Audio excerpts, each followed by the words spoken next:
నమస్కారం మాస్టర్. వేమన పద్య సూక్తి.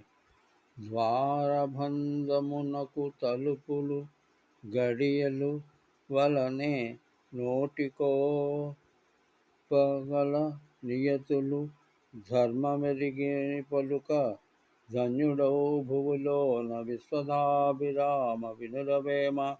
ఓ వేమన, ద్వారానికి తలుపులు గడియలు మూస్తే దానికి ఎట్టి బంధం ఏర్పడుతుందో అది గొప్పదవుతుందో, అట్లే నోటికి మాట కూడా తగిన నీతులు నియమాలు దూషణలు కాకుండా మంచి మాటలు పలకగలిగితే, సమయ సందర్భాలకు తగినట్టుగా పలకగలిగితే, ధర్మాన్ని తెలుసుకొని తగిన విధంగా మాట్లాడగలవారే ధన్యులు అవుతారు ఈ లోకంలోని. ఈ భూమిపై ధన్యులగుటకు ఇదొక మార్గము.